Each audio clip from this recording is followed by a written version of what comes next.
I'm Dr. Musil, and welcome to lecture 11 on deontology. This will be part one. We'll have two parts here in part one. We'll be talking about Kant, Immanuel Kant's version of deontology. We've been alluding to Immanuel Kant throughout the course. Many times I've referenced him. In the first part of the lecture here, we'll talk about Kant, talk a little bit more about who he is. We'll talk about deontology in general. Again, this is the first time we're really turning our attention to deontology per se. So we'll talk about it in a real general sense, try to carve out what exactly it is, what it looks like. We'll flesh out the central notion of a goodwill, which again is going to be key for Kant. We'll talk a little bit about, relatedly then, what he thinks the purpose of reason is as well. So those will be the key things that we mentioned here in the first part of the lecture. And we'll also then, at the very end of this part, talk about two of the three propositions of morality. So he's going to talk about, I think, the way to best approach Kant. Oftentimes he would approach his philosophy in a kind of interesting manner. He would suggest, we want X, well then let's talk about what the possibilities of X depend on. What is required in order to have X? And he does the same thing in a sense with respect to morality. Right? We want a viable, tenable view of morality, something that stands up. Right? Then we need to have, right? Reason's going to play a central role, and we have to have, he's going to say this central notion of duty. And so he's going to try to flesh out via these propositions of morality, flesh out what he means by duty. And so we'll end this first part of the lecture by discussing the first two propositions. And we'll leave the third proposition then for the second part, and that's because he brings up some terms then that we'll flesh out in more detail in the second part of the lecture, where we'll talk about his idea of like a law, maxims, imperatives. We'll see clearly in both parts the relationships to Aquinas and how he talked about a law, right, and how law is a very rational sort of thing. Again, that's going to be a huge similarity between both Kant and not only Aquinas, but Locke. He's also, we're going to talk about in the part two video, his central idea of the categorical imperative and how important that is. That's going to be the golden ticket, if you will, for Kant in order to figure out what our moral obligations are. And then we'll conclude the second part of the lecture by discussing his famous four illustrations of duty. Again, he's going to flesh out what this notion of duty looks like. And he's going to give us some famous examples of what duty amounts to. Okay, so that's the game plan here in terms of these two parts to the lecture. So first, right, we're going to talk about Kant himself. We've been alluding to him here and there throughout the course, and I do owe him, I think, a bit of an apology. I did kind of poison the well at the end of the lecture 10 video when I suggested at the very end, if you paid close attention, right, that it could be painful to read Kant. And in fairness to him, I should have, let you approach him totally neutrally, right, as you do probably with all these other guys. It is, and regardless of how difficult it is, who said the truth is going to be easy, right? I have actually his predecessor, David Hume, who I actually have studied quite a bit, Scottish philosopher, who came on the scene, philosophical scene, another modern philosopher, came on the scene shortly before Kant and was very influential, and Hume's skepticism was very influential on Kant, and Kant in large part is reacting to Hume's skepticism and trying to save the prospects of metaphysics, if you will. We're not going to get that deep into what Kant's doing here. We're going to stick with the morality stuff, but I'm bringing up Hume because, again, I have vivid memories of wrestling with, in graduate school, wrestling with a passage of Hume for literally hours, just one passage. And so, but nonetheless, I guess the point was that was one of the more rewarding, once things clicked, right? It was one of the more rewarding and rich sort of experiences I've had. So Hume, again, is somebody that I spent a lot of time working with. And again, the point is that just because it might be tough, maybe the reward in the end's even better then. And so Kant, in fairness to him, I think most people would agree that it is difficult, but who knows, that maybe what he's saying nonetheless is correct when it comes to morality, right? And we have to do our best to glean what exactly it is he's saying. And while I'm thinking about it, I'm not sure how much this is the case with respect to Kant, but I will throw this out there because I know from personal experience, especially with respect to other philosophers, that it's a huge deal, and that's uh, when they're doing their philosophy in a different language, that presents a whole new wrinkle.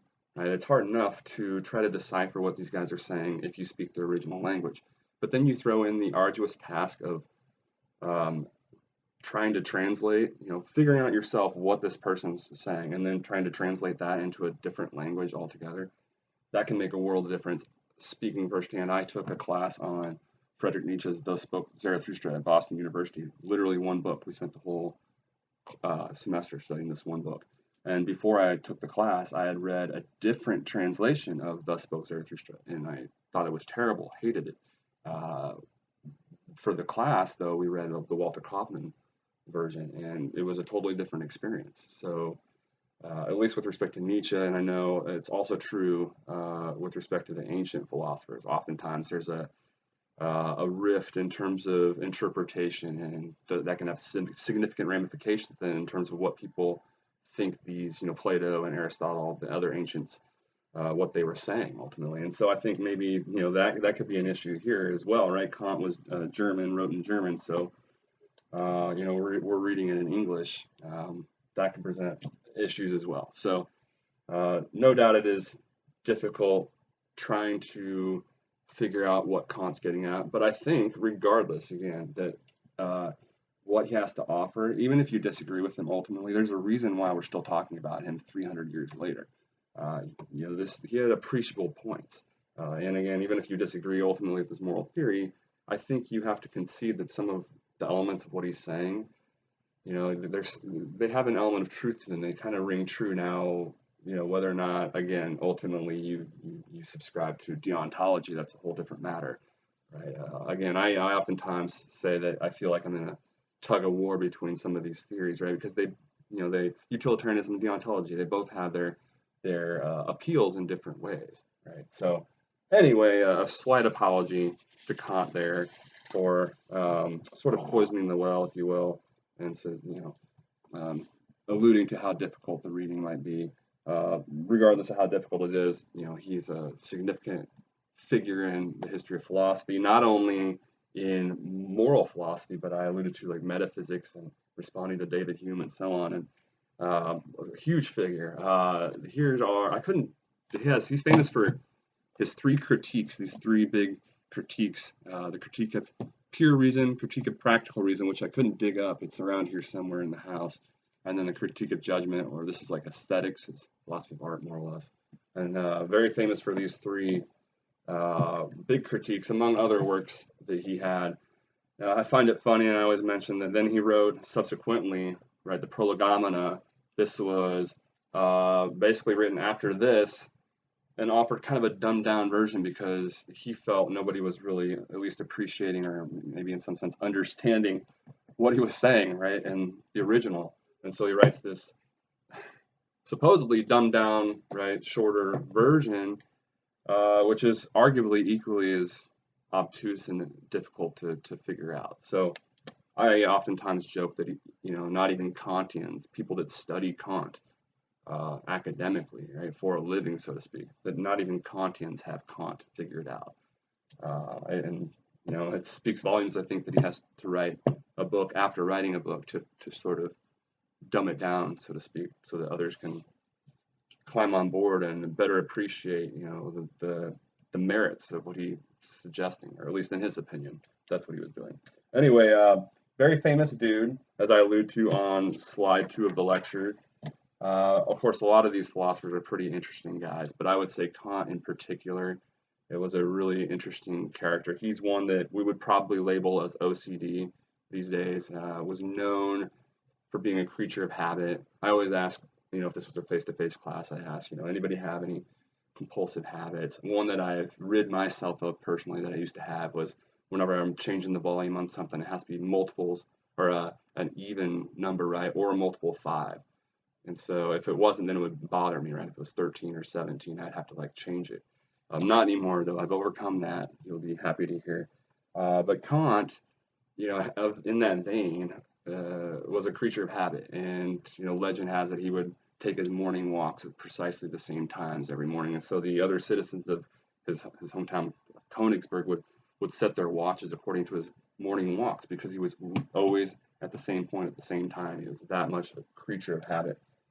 It always blew my mind that he never traveled more than 100 miles away from his hometown. Of course, back in his day, right, traveling wasn't near as easy. And then I find out my own dad didn't travel more than 90 miles from his hometown until he went to college, and this was the late 70s, early 80s. So I guess I was, again, as I alluded to in the intro to the course video, I had the good fortune of traveling quite a bit when I was younger, and so I try to always appreciate that wasn't the case for some people. And now Kant, that was probably of his own choosing, because again, he's very much a creature of habit, so he probably preferred to stay close to home at all times. Mentioned that. So he is obviously, I mentioned the extent of his influence, not only in moral philosophy, but across the board, really, in terms of all the categories of philosophy. But what kind of stands out with respect to him, maybe more so than some of these others, is that he was particularly well known in his own lifetime, which, again, isn't typically the case for most of these philosophers. And also, that seems to be true of a lot of, the classics in terms of novels, right? The novelists are only sadly discovered posthumously. So anyway, these are not light, right? Imagine reading the excerpt, right, that you read for this lecture. Imagine reading not 20 or however many pages, right, but 500 pages of that stuff, and then trying to figure it out. Again, I work more with Hume, but with similar books, I would literally just have notes, trying to figure out, dissect exactly what's going on there, and still feel helpless at times. But those are, again, some of the books he's more well known for. Let's go ahead. Oh, while I'm thinking about it, I brought this too. I dug this out of the library. This is the book that I used to work with, the previous textbook. Whenever you see me mention Poemen in the referencing like a quote, it says Poemen. It's actually two editors. I should also credit Vaughn. Poemen and Vaughn are the editors, and this is the textbook I'm bringing those quotes from. And I'll try to, if I remember, get the bibliography, the information for this book, put that up there on the website somewhere as well, because I do quote that textbook quite a bit as well. I think it's helpful. The way they put things oftentimes is pretty helpful. So let's go ahead and then move on from our general introduction of Kant and then dive into a discussion of deontology and try to kind of iron out what it is in general. Okay, we've talked about deontology quite a bit up to this point, again, indirectly through our discussion of utilitarianism. And, for example, we're going to get to here in a moment this distinction, which you should already have on your radar because we already alluded to it back in the Nielsen lecture, the part 1 lecture of lecture 9, part 1 video of lecture 9. This is going to be a key defining feature, right? So we already know, we're familiar with that distinction. Granted, we didn't talk about it or flesh it out too much when we were discussing it in the Nielsen lecture. We're already familiar with this. We already kind of have a general sense of what deontology is through our discussion and emphasis on utilitarianism, right? We know what deontology isn't, right? It's everything utilitarianism is, essentially, or consequentialism is. So we kind of already, hopefully, at this point, have a general sense of what deontology is. Well, let's go ahead and come out and try to define it generally. So I mentioned Poemen. Here we go.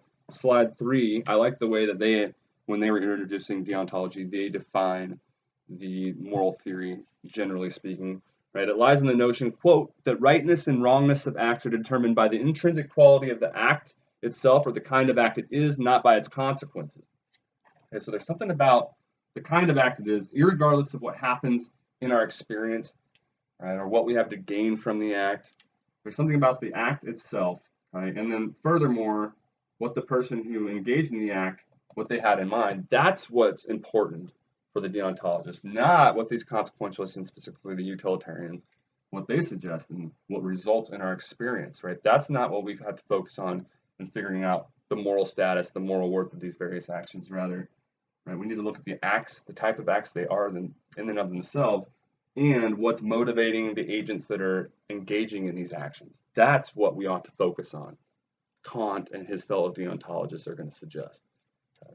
So obviously opposite of what the utilitarians and more generally the consequentialists are going to argue, or did already argue, right, as we saw in those previous lectures.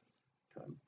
So moving on then to slide 4, let's go ahead and flesh this distinction out a little bit more.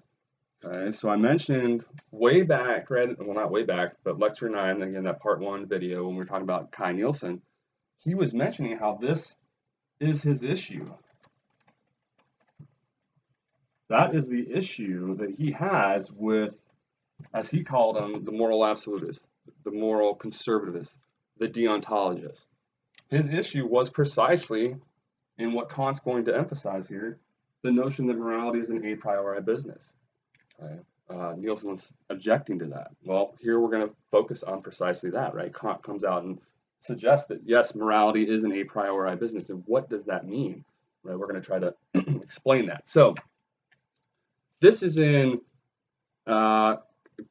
this is something Kant says, but it's not from the excerpt that we read. He says, quote, the ground of obligation must, therefore, be sought not in the nature of man, nor in the circumstances of the world in which man is placed, but must be sought a priori solely in the concepts of pure reason. Okay? And again, I think it's best to try to, when you're approaching Kant, to try to appreciate his own approach, right? We want a viable sense of morality. Well, then here's what's going to happen. Here are the conditions upon which a viable, tenable view of morality depend. Okay, it's not going to hinge on this kind of stuff because he's going to say that's too impure. Why don't we go ahead and get into a quick example that will illustrate the kind of beef or issue Kant has with, right, these other theories, and why we have to root moral worth and morality in general, in a sense, in something being a priori, right, and pure reason. Why is that important? Let's go back to an example I've been using. Little Sammy helping the little lady cross the street. Okay, is that morally praiseworthy? Well, Kant's going to say, hold on, just because the little lady made it across the street and little Sammy's no worse for the wear, right? They're both better off. People are happier. Okay, the utilitarians and consequentialists can say morally praiseworthy.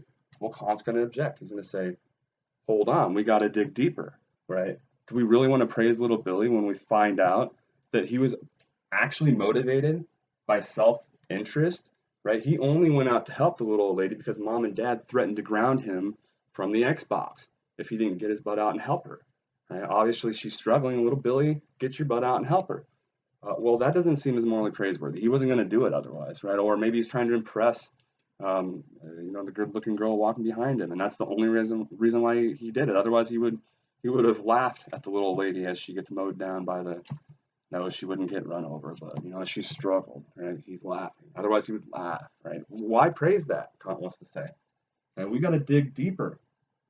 That's the sort of thing he wants to say. We can't focus on this, what happens as a result, because we let these sort of impure things seep in. Okay, so if you want a viable, defensible view of morality, you can't start praising those sorts of situations. So instead, we have to root morality, he wants to say, in something more pure, right? And pure reason itself. Okay, we have to view morality as being an a priori business. So that's what we're getting into then, all right? So what does he mean by this? So this distinction, this a priori versus a posteriori, this reflects a distinction regarding what we know. Okay, so if we know something a priori, what that means is our knowing it didn't require experience at all to know it. No experience required. On the other hand, if it's knowable a posteriori, well then experience is said to have been required to know it. Now, I think when I was in the Nielsen lecture, I mentioned how, in the rationalism empiricism debate, the whole debate about is essentially, in some sense, about whether this kind of knowledge even exists. Remember, the empiricists are of the opinion that no knowledge is possible without the aid of experience, whereas the rationalists want to suggest, no, there are things that we can come to know that don't require consulting experience, things that we can know a priori, so to speak. Okay, so just want to put that out there at the outset here that not everybody is even going to agree that there is this distinction, right? That there are things that we can know a priori. But Kant and other rationalist people that do advocate this distinction, what do they mean? Okay? And what does Kant mean by suggesting morality is knowable a priori? Well, he means that, okay, so again, it's a distinction about the things we are said to know. So assume we're talking about things we know, right? There's a difference between all bachelors are unmarried, knowing that, and knowing my feet smell. Or assume both are true, right? And let me tell you, they're both true. Okay, so all bachelors are unmarried versus my feet smell, or it's raining outside, right? Assuming, what's the difference there? Kant wants to say all bachelors are unmarried. You can know that solely by virtue of your rational capacity and the concepts involved. You don't need to consult experience. You don't need to go out and, investigate and inquire into all bachelors, right? Just by the definitions alone, you know that all bachelors are unmarried. You know that solely by your rational capacity. On the other hand, insofar as you know that Dr. Musil's feet smell or that it's raining outside, it's only because you experienced it, right? You couldn't know that a priori, so to speak. So that's the kind of difference that Kant is getting at here. And so Kant's saying in morality, what makes an action good? We need to locate that its rightness, its wrongness, not in experience, as these other guys are saying, because we have those sorts of situations arise where we start praising people that are motivated purely out of self-interest, and that doesn't seem proper, right? It doesn't seem to be akin to what we mean by doing the right thing. Is that really what we mean by doing the right thing when somebody's only going out there because they want to avoid being grounded? So we don't say, instead, we need to view morality as being knowable a priori. And of course, then he owes us an explanation. Well, how do we figure it out by reason? And he's going to, as we'll see, he's going to try to do that then. And essentially, the second part of the lecture, that's where we'll really get into the categorical imperative and how he thinks reason really does allow us to figure out all the moral standards there are without looking at experience, needing to look at experience, so to speak. Okay, so hopefully you're starting to get an appreciation for what he means by morality being, all our moral truths and standards being knowable a priori. Okay, they're not knowable a posteriori. We don't need to consult experience, contrary to what the utilitarians, people like Kai Nielsen, are suggesting. And remember, that's exactly what Kai Nielsen was suggesting was problematic about the moral absolutists. They viewed moral standards as being absolutes, right? As not, you don't need to look at experience, and killing innocent people is always wrong. Knife throwing is always wrong, and that's precisely the problem he wants to say, right? Because then it allowed them to let far greater evils happen. Okay? So, nevertheless, that is precisely what Kant's saying about morality, right? It is an a priori sort of thing, okay? Because Kant wants to say, well, if you view it otherwise, then you have all those other issues we just mentioned a moment ago, where you can start praising people that don't really seem, when you dig a little deeper, to be truly morally praiseworthy, because their motive or intention wasn't all that pure. Okay? So I give you similar sort of examples on the slide. Okay, another example, a priori, something we would know a priori. If Joe is alive, then he's breathing. Just by virtue of knowing what it means to be alive, we know that if he's alive, he's breathing. Right? We can know that without needing to actually see Joe, et cetera, et cetera. Versus knowing that Joe is ugly. Let's say that that there's a consensus that everybody agreed that's true. You could nevertheless only come to know that through experience. Right? So that would be knowable a posteriori. And so remember, the upshot of all this is that Kant is saying morality is knowable a priori. We don't have to consult experience at all. We can go lock ourselves in the closet, put on our thinking caps, close our eyes, and just through rational reflection, discern all possible, in all possible moral situations, all moral obligations we have. So, certainly different than all the moral theories we've been discussing so far. Now, you'll recall, way back, this is the beginning, I want to say part 1 of lecture 7, so it was the very first video in this section 2, right before we introduced Bentham, okay, in that lecture. And I was juxtaposing deontology and teleology, and trying to discuss the differences between those two and how teleologists, they in a sense prioritize or say we have to flesh out considerations of the good first, and then we kind of know what's right and wrong. And the deontologists say the opposite, right? We have this kind of moral knowledge, or we know what's right and wrong, and then we should decide what's desirable or good in terms of that prior knowledge of that moral knowledge. And I said, flag this, future selves, right? We're going to pick up on this, and I think I even quoted this exact quote. I could be wrong, but we'll have to go back maybe and check that. Pretty sure I probably even did the exact quote where this is Kant, the deontologist of all deontologists, the MVP of the deontologists, where he is basically articulating that very point, right? That notion of the right, that we have what's right, our moral knowledge of what's right and what's wrong, that dictating then considerations of what's desirable, right, or what's good. Okay. And what was that quote? 194 from the text. Kant claims, quote, "There is no possibility of thinking of anything at all in the world, or even out of it, which can be regarded as good without qualification, except a good will." So, and that was, as I mentioned, way back in that part 1, lecture 7 video, that is what Kant's getting at, is this, in saying that. We can't say of anything unqualifiedly that it's good or desirable, except doing the right thing itself, or having a good will. So, spoiler alert, what do we mean by goodwill? Doing the right thing. Okay? So we can't say that anything is unqualifiedly good or desirable, except having a goodwill itself, or doing the right thing. Everything else, before we can say that's good or desirable, it has to be qualified, right? Does the person who has the potentially good thing, do they have a goodwill, or do they do the right thing? Well, then, if the answer is yes, then okay, yeah, then money they have is good or desirable, or the joy they're experiencing is good or desirable. But otherwise, if no, then right, they don't do the right thing, they don't have a goodwill. Kant's point is, why deem that money, that joy that they have, desirable? Why consider it good?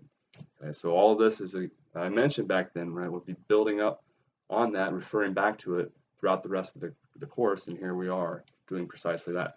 Now, this is such an important point, this notion of a goodwill and prioritizing that right over the good, and that's such an important point for Kant that we want to flesh that out, how important that point is in a few different ways here. So turning to slide 6 then, and we will revisit this actually. So Plato's, so we're talking about, this is all the idea of goodwill, doing the right thing. So these next few slides are all hammering home the same sort of concepts, the same point, okay? And so we're going to be discussing real briefly here the first way we're going to try to make Kant's point is by discussing Plato's 3 kinds of goods.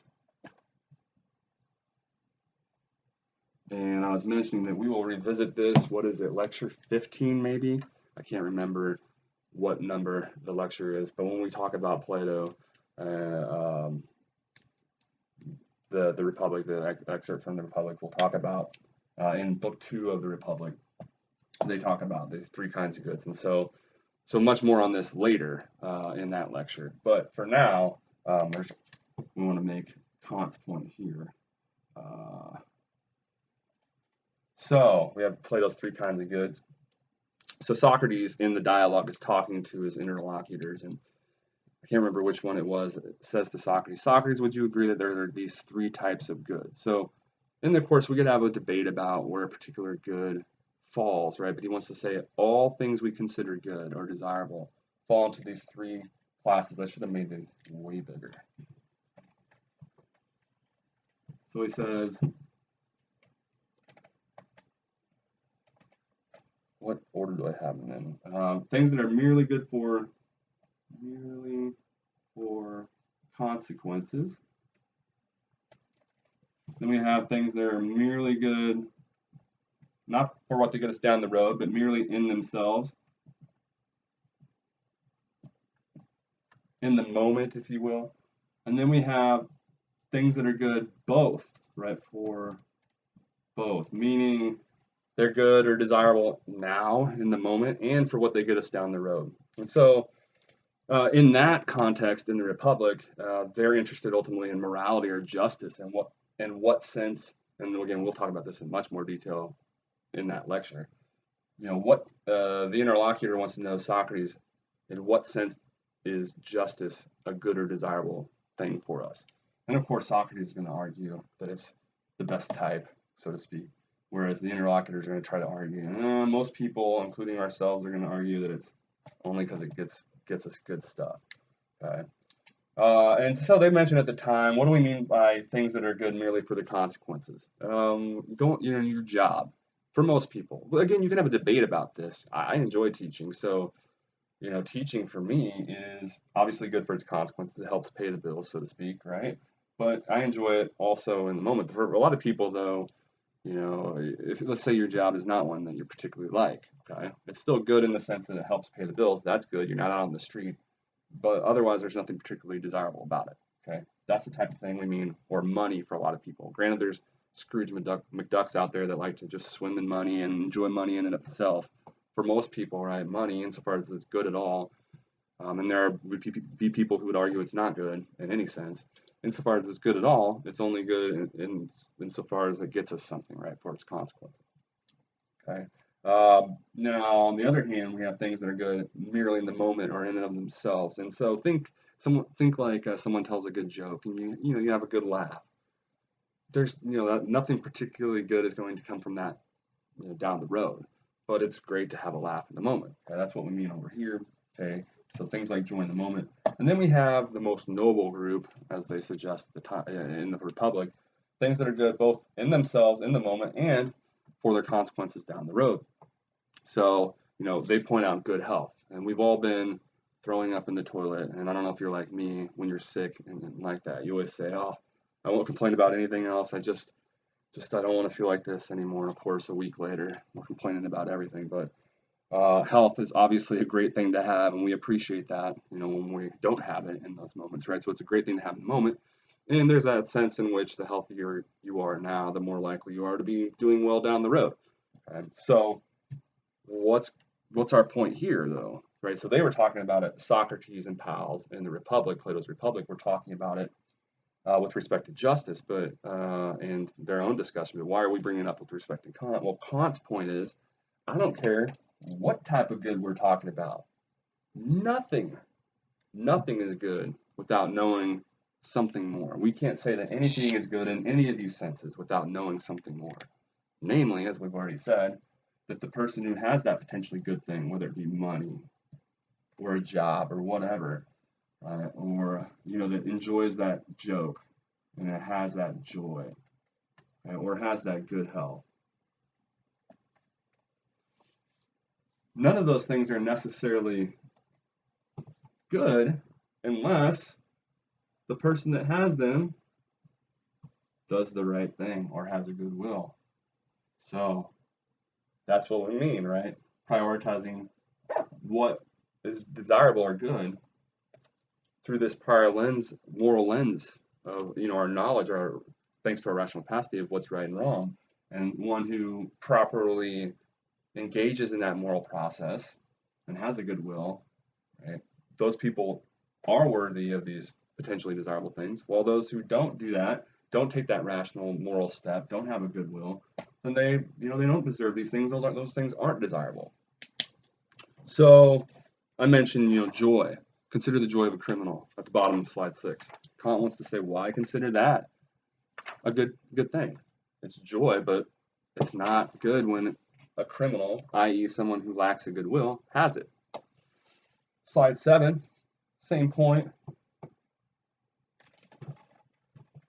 Same point can be made with respect to Aristotle's virtues. And of course, we haven't talked about virtue ethics yet in Aristotle's moral theory, but we will. I believe it's the first lecture of the next section. But Kant very famously makes the same sort of point with respect to Aristotle's, or the virtue ethicist virtues.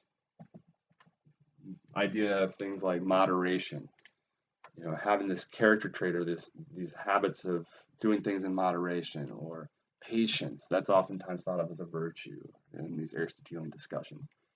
Being patient, exercising patience in your actions or your behavior. Uh, Universally, typically thought of as being great things, but Kant wants to say, hold up. In fact, no.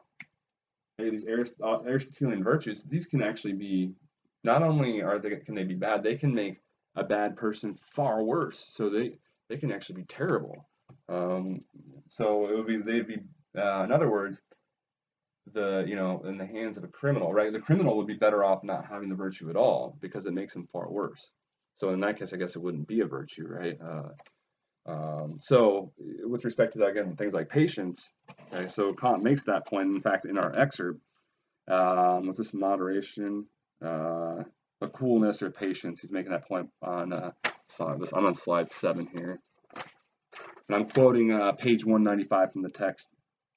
He says, this is Kant, again, speaking to these ideas of these Aristotelian virtues and how they're not always necessarily great things. Quote, without the principles of a good will, they become extremely bad. Right? The coolness of a villain makes him not only much more dangerous, he gets away with more stuff, but also immediately more abominable in our eyes than he would have been regarded by us without it. So they're actually, the criminal is even worse with these than he would have been without it. Same sort of point, turning to slide 8, Kant discusses this idea of gifts of fortune and gifts of nature, he talks about. So what do we mean by this? I mean, it's pretty straightforward. So gifts of nature are just things we're born with, right? So intelligence, courage, maybe some of us are generally pretty brave, right? Or we just have a higher IQ, some of us, right? Those are gifts of nature, or at least they're typically thought to be gifts of nature. Gifts of fortune would be things like you winning the lottery, something you come across by chance, in life. And Kant wants to make the same point with respect to both. So let's say like winning the lottery. Whoops. Think intelligence. He wants to say again, don't be fooled into thinking that these are immediately great things all the time without further consideration. No. Depends on the person that has them. So I always bring up the Unabomber, Ted Kaczynski. My current work is on the intersection of technology and happiness, and so I'm very familiar with the Unabomber Manifesto. Ted Kaczynski wrote the Unabomber Manifesto, and I always bring him up because it was, regardless of what you think about him, if you're familiar with his case at all, regardless of what your thoughts are of him, there's no question that he was extremely intelligent.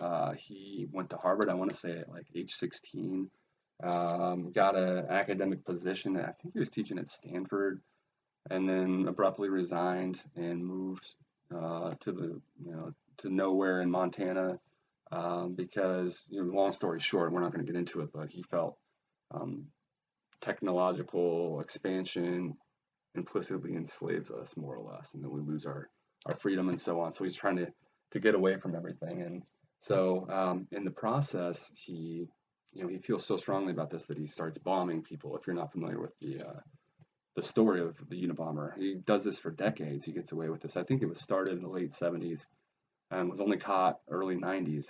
So he does this for decades. He feels so strongly about this that he resigns his position, goes off into the wilderness in Montana, and literally lives for years by himself in a cabin that he built with no running water, no electricity, and so on. Just being one with nature and so on. But the point being, bombing innocent people. Of course, he would, he tried to defend his position and having to do so, but people affiliated with technological expansion. Bombing them to make his point, to draw attention to it. And the whole point here is, so look at these atrocities, right, that he's perpetuating. He's killing these innocent people, but he's smart, right, and he gets away with it for decades. And the only way, I don't know how many of you are familiar with this story, the only way he ends up getting caught is because he suggests, he writes this manifesto, and he tells these newspapers, I think 3 major newspapers, this is back again in the early 90s, if you publish my manifesto, I'll cease bombing. And so, it took some time, but 1 or 2 of them ended up printing this entire manifesto. And his brother and his brother's wife end up reading this and thinking, that sounds a lot like Ted and his grad school rantings and so on and so forth. And so they kind of connected the dots and alerted authorities. But if it wasn't for that, look where his intelligence, the Unabomber's intelligence, got him. He got away with a lot more killing of innocent people, Kant would argue, right? So the whole point was to offer an example. Kant would say that these quote-unquote gifts aren't always gifts, right? It depends, again, on whether the person that possesses these potentially good things has a good will. If they have a good will, then and only then are they actually good or desirable. Okay? Same thing with winning the lottery. If the person's going to go blow it on drugs and alcohol or whatever, blow it at the casino or however you want to put it, and lose it right away, then was it a good or desirable thing? Or I guess the more general point would be, right, if they're not a morally uprighteous person, they don't have a good will, then no, winning that lottery was not a good or desirable thing, Kant wants to say. Okay. All right, so moving on to slide 9. So there's this general sense that, the end-all be-all of morality for the utilitarians, obviously, it's happiness. And we'll see with Aristotle and the virtue ethicists, that's going to be the case too. Now they have a different, totally different sort of approach to, reaching eudaimonia or eudaimonia. I don't know. I know some. I don't pronounce all these, telos or telos, all these Greek terms and Latin terms properly, but I say eudaimonia. Reaching, when Aristotle talks about eudaimonia and his approach to that, it's different than the utilitarian's approach to happiness. But happiness, or this idea of flourishing, eudaimonia, whatever you want to call it, it's central. This component is central to both the virtue ethicists and the utilitarians, their moral theory. And you can see that Kant and the deontologists, the other of the big 3 moral theories, right? I mentioned these big 3. The deontologists want to divorce, for the most part, morality from happiness. The more happiness is entering the equation in terms of why you're doing what you're doing, the less morally praiseworthy what you're doing is, and the less morally praiseworthy you are. Again, we want to eradicate those impure empirical considerations that require us to consult experience. That's going to dirty the water, muddy the water. We want instead something that's pure, right? So focusing on happiness, which is something in our experience, right? Focusing on that, it's going to, again, detract from the moral worth of what we're doing. Kant's going to argue, or does argue. So he ultimately argues that, contrary to what those camps might suggest, the virtue ethicists and the utilitarians, that even happiness is, again, only conditionally a good thing. Right? Even happiness can be not a good thing, a bad thing, depending, again, on who has it and whether they have a good will. So that's what he's getting at when he says on page 194 of our text, quote, "A good will seems to constitute the indispensable condition of being even worthy of happiness," end quote. So all of this goes to say or show, as I've been trying to mention, as I point out in that bullet point on slide 9, Kant is prioritizing our considerations, our reflections on what's right over our considerations or knowledge or reflections on what's good. Okay. I do think it's interesting, so I do point out the very bottom on page 199 of our text. It's kind of interesting. He says, in a way, though, we do have a duty to pursue our own happiness, but only because if we're not happy, then we're not going to care about upholding our duties. So for the sake of us being better moral agents, let's also try to be happy a little bit. I always find that really odd, but he says that he's alluding to that. That's on 199. So he says we have a duty to pursue our own happiness, but only because being miserable, right, not being happy, quote, might easily become a great temptation to transgress one's duties, end quote.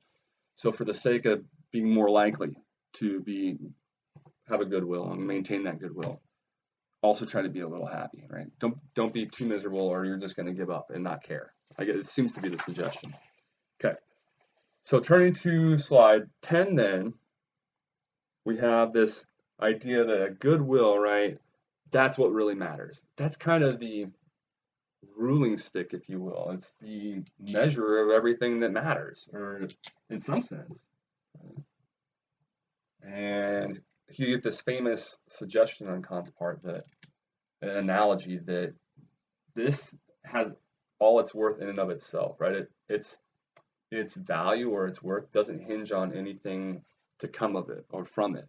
Rather, like a jewel, he famously suggests, it sparkles in and of itself. Okay? Regardless of what transpires, as long as that goodwill is there.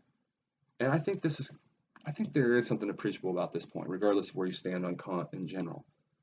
That somebody that does the right thing, okay, whatever that might end up being, who we think kind of seems to do the right thing, no matter the circumstances, especially when crap's hitting the fan, right, and things aren't going their way.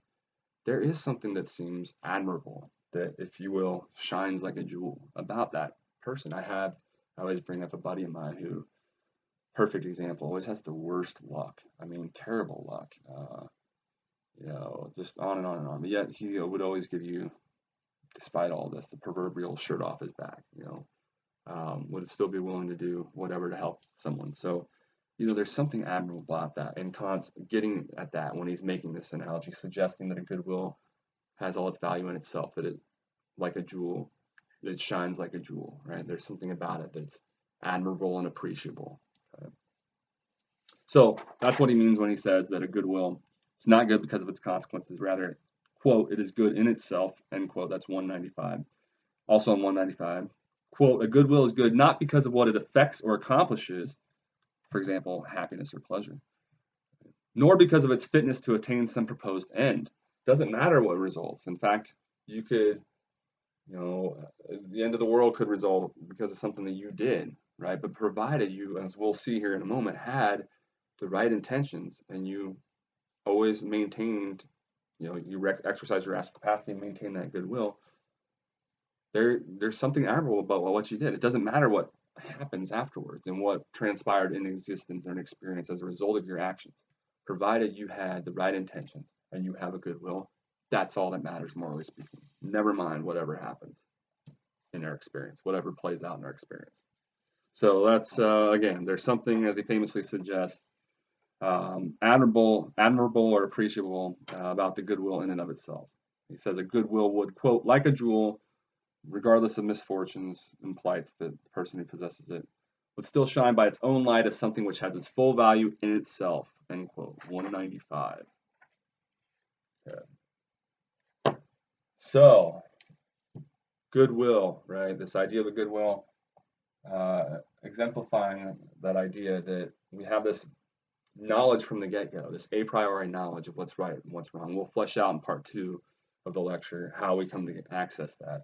It's going to have something to do with reason. Okay?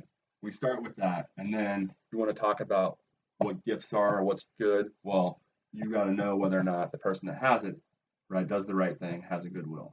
If that's the case, then yeah, those are gifts. Those are good things. If not, then no, those aren't actually gifts, and those aren't good things. So before we move on to his so-called propositions of morality, I want to talk a little bit about the purpose of reason. Of course, this is very much related.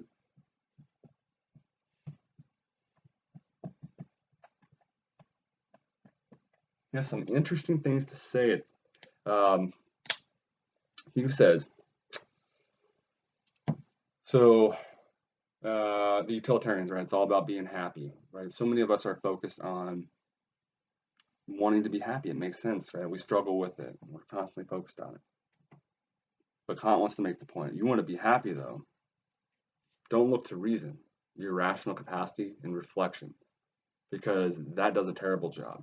The more you turn on the reflective light, so to speak, and exercise that rational capacity, I kind of thinking about it almost as being philosophical, like reflecting. The more you do that, the more you reason on things.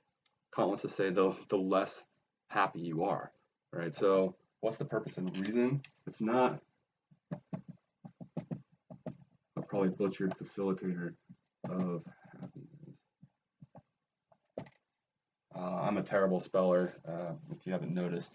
So is it a facilitator of happiness, as so many people, would like to think? It helps us figure out our best path, right? If we would just only think about things, it helps us figure out the best path to happiness.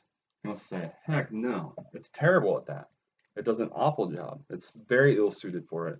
He talks about this on 196. Of course, he's going to say there's this other thing then, right? That actually that's why we have this rational capacity. It's not to discern and mull over and figure out what will make us the happiest. And in fact, he buys in, it seems like he's endorsing the hedonistic paradox, right? In fact, if you want to be happy, if that's really what you care about, stop thinking about it. Stop reflecting so much. You're better off just turning off the analytical process, the reflective process altogether, and acting on instinct. If all you care about is being happy, just stop thinking and act on instinct. And I don't know, it kind of gets into, is ignorance bliss?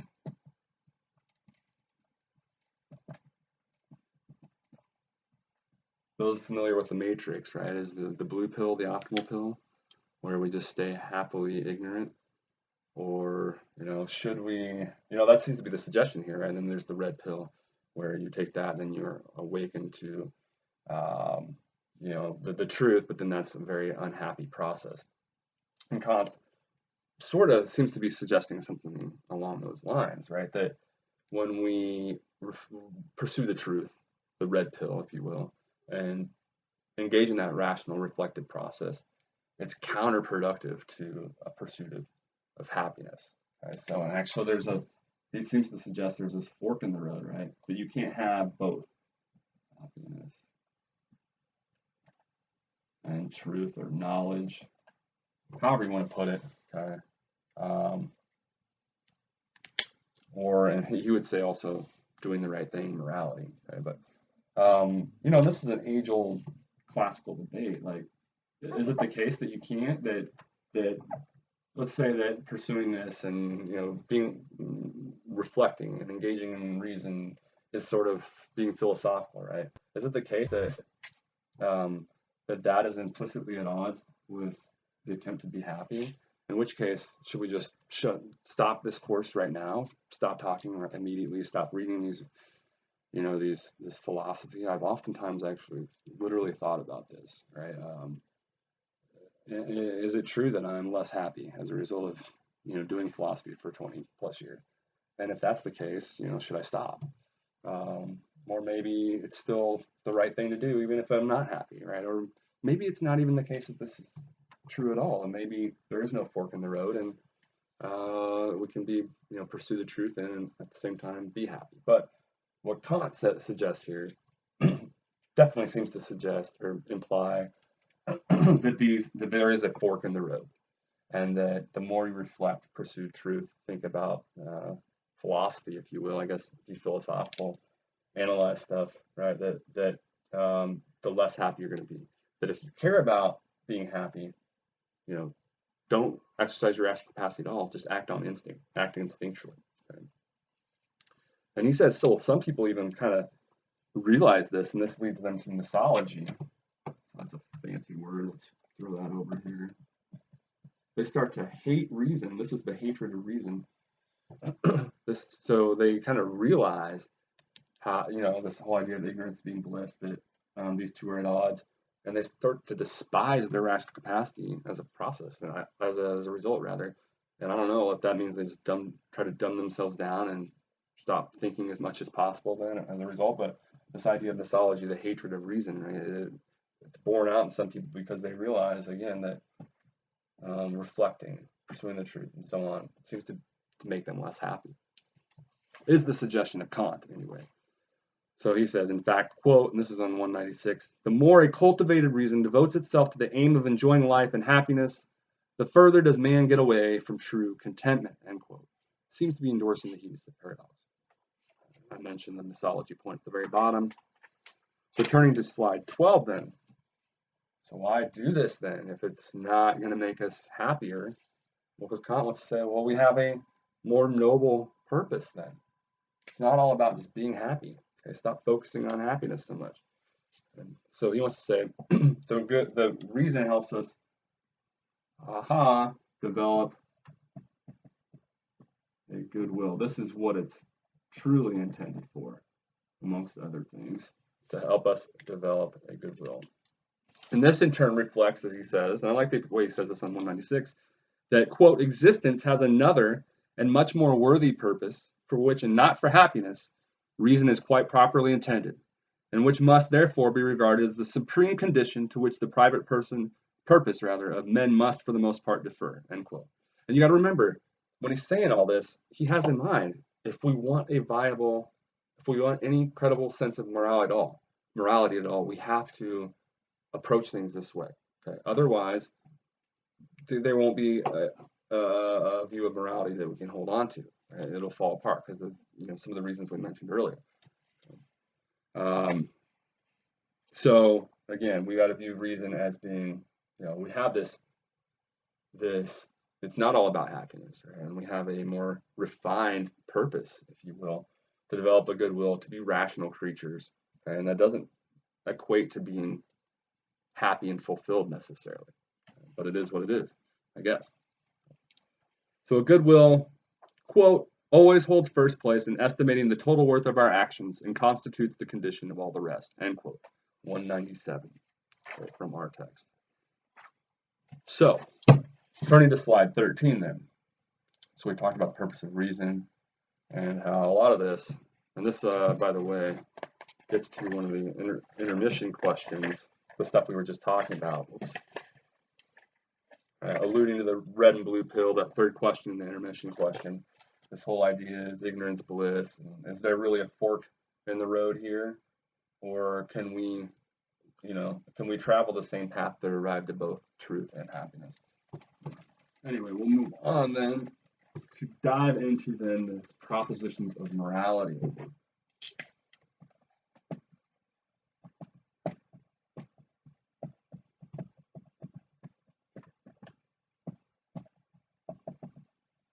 And I always stop after discussing the second one when I'm in class and we take a break, because actually that's a good point then to start with the third one, because there's a lot of concepts involved that we'll flesh out then to get into. Really the focus of the second part of the lecture will be sort of how Kant is it then that we come to figure out by way of reason, a priori, all the moral standards and truths, right, that are out there that it would apply, right? How do we figure all that out? And we'll flesh all that out. And the third proposition, again, has some of those concepts like a law involved. And so I always like to start then the second part with that third proposition. So we'll begin in this part of the lecture and go to the intermission with the discussion of the first two propositions. So these propositions of morality are him attempting to flesh out or spell out again what's necessary to have a viable notion or concept of duty. So he thinks duty, you have to have this idea of duty, which is like, doing what you ought to do in a moral sense, okay? And so to have a proper sense of duty, again, if we want any viable version of morality, what are the conditions for the possibility of any viable version of morality? This is what has to be the case. We have to have this pure, as we'll see, pure a priori sort of sense of duty in respect for this sense of duty.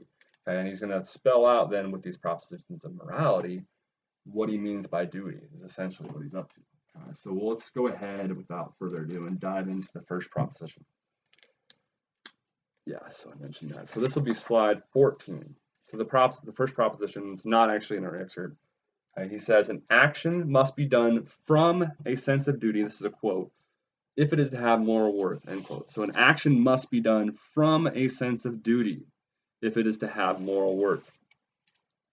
So he's suggesting, again, that what we're doing is only morally praiseworthy if the reason we did it, right, if it was out of a sense of duty, okay, if it was done from a sense of duty. If what motivated us was not this respect for the categorical imperative as we see, and respect for our duty, but rather trying to impress the good-looking girl walking behind us, or trying not to get grounded from the Xbox. If that's what motivated us, well, right, that's no good. So again, the same ostensibly good thing, helping the little old lady cross the street, that was actually only a morally praiseworthy thing that you did, or you, let's put it this way, you are only actually morally praiseworthy in doing that if you did it from a sense of duty. Okay, so here we're going to distinguish, how do I want to put that? Yeah, let's put it that way. So it's one thing to act, let's put it this way, as duty, let's put this up here, requires, and then it's another thing to do something because duty requires. And I guess I should say that this verse is just kind of misleading. His point is that this, actually, let's make these check boxes, right? So his point is this isn't good enough, as it seems to be for so many other theorists, right? Right, helping the, okay, so we know, first off, we know if you're robbing a bank, you're not acting as duty requires, right? You're not morally praiseworthy. But his point is, take examples where it seems like what they do or they are doing is on the face of it morally praiseworthy. It does seem to be as duty requires, right? So he's going to say, for example, we have an obligation to help people when it's possible for us. So little Billy running out there to help the little lady cross the street was acting as duty requires because he has a duty to help others in need. Kant's point is, some people would immediately start praising. Kant's point is, no, that's not good enough. Okay, you've only checked off one box. We got to dig deeper. What was his motive or his intention? Lo and behold, it was selfish. So he didn't cross off or didn't check this box. He wasn't doing it because he has a duty. He was doing it because he didn't want to get grounded or he wanted to impress a good-looking girl. Right? So that's Kant's point. You got to check both these boxes. Okay, again, if you're robbing a bank, you're hitting somebody in the face, you're winging pencils at your, this is one example I always give in class. If you're winging pencils at your instructor's face, obviously you're not acting as duty requires. But just because you're doing it, you're refraining from winging pencils at your instructor's face, and you have a duty not to, right? You're acting as duty requires. Well, that's not good enough because the only reason why you're not doing it is because you don't want to get expelled. We know the truth, right? Otherwise, you'd be winging pencils at my face all the time because you find me annoying and want me to shut up, right? So you got to dig deeper, right? And lo and behold, we figure out your motive was you only wanted to refrain from getting expelled, right? It wasn't because you appreciated you had a duty not to be hurting your instructor. Okay, so in that case, right, we have a duty to keep ourselves alive, sustain our existence. Kant's point is most of us aren't morally praiseworthy just for keeping ourselves alive because that's not why we're doing it. We're not doing it because we realize we have a duty to do it. We want it. Okay, so just because we're acting as duty requires doesn't mean we're morally praiseworthy then because we don't have the proper motive. Now, some of us might be properly motivated, right? We might realize we have an obligation or duty to sustain our existence, as Kant would say. In which case, okay, you're acting both as and because duty requires. But for most of us, just because we're sustaining our existence, as we all are, insofar as we're still breathing, right? That doesn't mean we're immediately praiseworthy just because we're upholding our duty to sustain our existence. That had to be the reason why we were doing it. That had been the because. Right? And I should say, while I'm thinking about it, because otherwise I'll forget, there's a schism, right? What about people that experience joy in doing the right thing? That's always a tricky scenario, right? Because you can't, the issue for Kant, right, is if it makes you feel good in doing the right thing, so to speak, and upholding your duty, if that's why you're doing it, then you're not morally praiseworthy. But provided, and we'll see what exercising our rational capacity and taking the moral step looks like in lecture 2, or part 2 of this lecture, provided you are engaging in that rational process, you are taking the moral steps, you recognize what your duty is, that's fine. Then you are still morally praiseworthy. All the better that you're also experiencing pleasure in doing the right thing. Okay, but that step had to have been there, right? You have to engage in that rational reflective process. Notice the similarities to Aquinas here in the reflection, right? That reflective process has to be there, okay?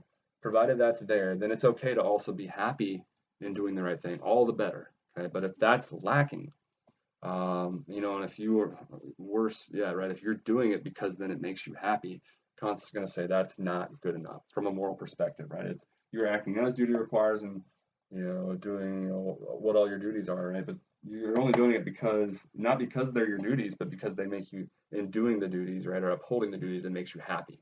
And that's not a pure enough motive or intention for him. That's not something we want to be praising from a moral perspective. If we want to, again, if we want a viable, tenable, defensible view of morality, then we can't be praising people like that are only doing the right thing because it makes them feel good.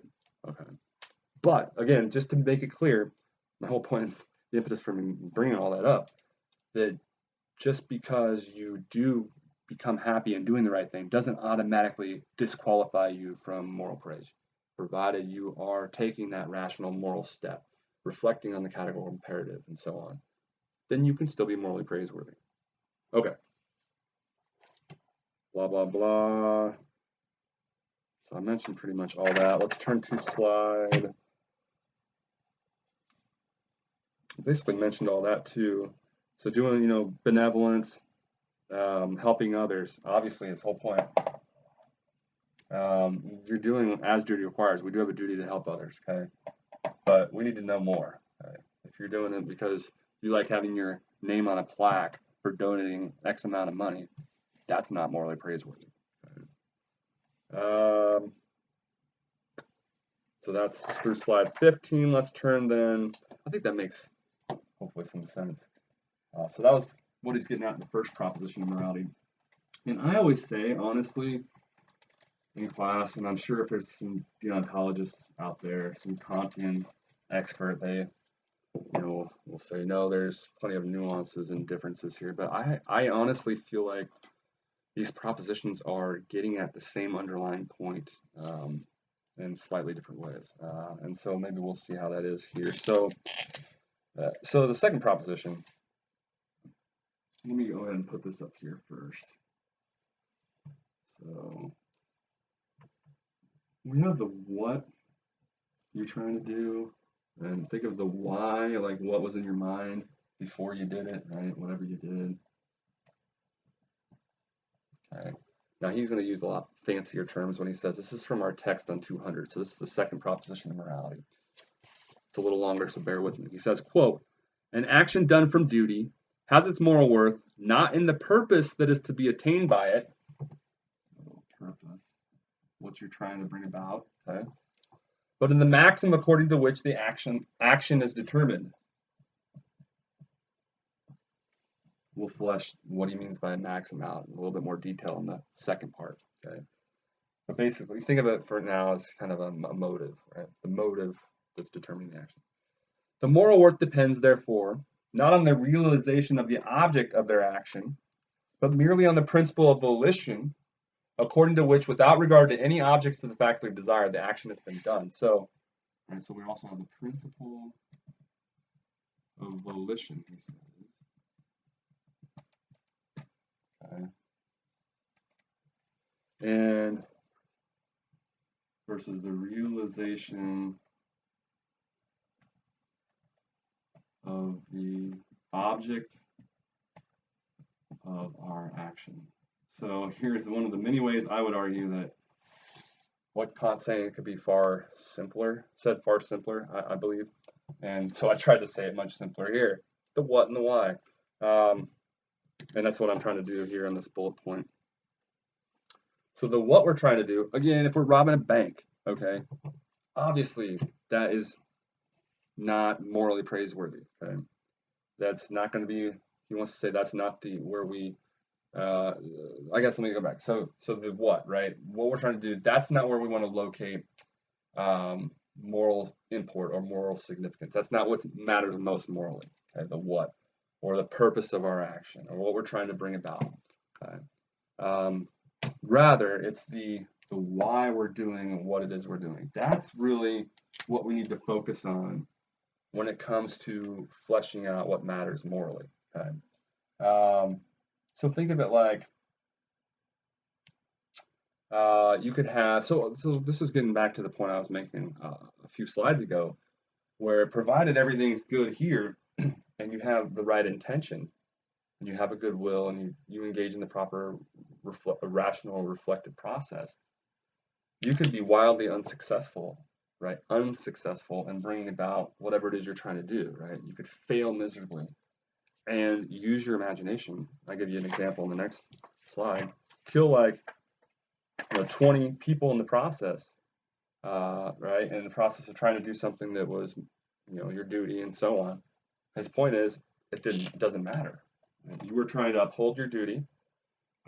You exercised your rational capacity, figured out the categorical imperative, figured out what you had to do in the situation, and so it didn't matter that in the execution of whatever it was you were trying to do in your experience that you failed, right? And then as a result, terrible things happen. You are still morally praiseworthy, and in fact, you're more morally praiseworthy than, take the opposite, someone who saves billions of lives, right? So and is wildly successful in bringing about the object of their action. Let's say it's curing cancer or something like that. But alternatively, they were they wanted to go down in the history books and enjoy fame and fortune and so on for being known for doing that. Right? They didn't have the proper principle of volition, as you might say. Right? The proper why. They weren't motivated by their duty. Rather, they were entirely selfishly motivated. And so, again, that's what he wants to say, is that that's what matters, right? So imagine somebody that was wildly successful, accomplished great things in our experience, but then had the wrong motive, and they are not morally praiseworthy. They are morally blameworthy people, he wants to say. Again, even though on the face of it, great things happen in our experience, that doesn't matter from a moral perspective. At least that's how we ought to approach morality, he wants to say, if we want any viable, defensible view of it. And otherwise, we're going to have all those other issues that we started the lecture off. We're going to have all the kinds of issues that the utilitarians face. Start praising people that are doing things out of selfish, motivations. Blah blah blah. So I'll give you another example. Where are these messed up? Oh, here we go. Okay. So I kind of spelled out some of this. I give you another kind of extreme example because I think what he's saying is kind of extreme. So this is on, was that slide 17? I give you a very similar example to what I just mentioned. Right? Imagine two people, person A and person B, and person A wildly successful in curing world hunger, okay, but totally wrong motives. Okay, they just want to go down in the history books, make a lot of money, and so on. Not morally praiseworthy. Alternatively, take person B, wildly unsuccessful, kills 75% of the world's population. Actually, let's make it as bad as possible. 99.999% of the world's population. Use your imagination. Kant's going to say, doesn't matter. This person was trying to do the right thing, uphold their duty to help others. Okay? Doesn't matter what transpired then in the actual execution of the action, trying to, cure world hunger. They were trying to do the right thing. Doesn't matter what transpired in existence after that point, right? All that mattered was what precipitated the action, and they had the right why, so to speak, right? They had the right motive, or maximus, you might say, the proper principle of volition. Right? They were trying to do what their duty required of them, so to speak. Right? So person B, although they killed 99% of the world, more than that, are the morally praiseworthy people, okay, because they have a good will. Whereas person A, although they cured world hunger, they didn't have a good will, and they're not morally praiseworthy. So it gets real interesting when you say things like that, I think. So, I don't know. You have a good taste of deontology at this point in Kant's version of it. I'm curious to hear your guys' thoughts. I mean, that does seem pretty extreme, that sort of example at the end. But nonetheless, as I was alluding to at the beginning of the lecture, what he's saying does seem appreciable, right? Do we want to praise people like little Billy helping the little lady cross the street when what they're doing is solely born out of their desire to promote their own interests? Does that really seem morally praiseworthy? Some people might say it doesn't matter. I mean, he's still doing something that increases the aggregate happiness in the world, so we still have to praise him. So some people are willing to just accept that, but I think what Kant's saying rings true for a lot of people, resonates with a lot of people, this idea that, maybe that doesn't sit so well, this idea of praising someone that is doing something that's promoting happiness, but is only doing so for selfish reasons. Doesn't that seem morally problematic? And so, again, I like to point that out because we will get into issues with Kant, and we already have. But I think that's an appreciable point, regardless of ultimately where you stand on his moral theory or deontology. That sort of emphasis and that notion that, look, what are the alternatives? What we have to spell out what's necessary if we want a defensible version, because theirs isn't because of that kind of reason.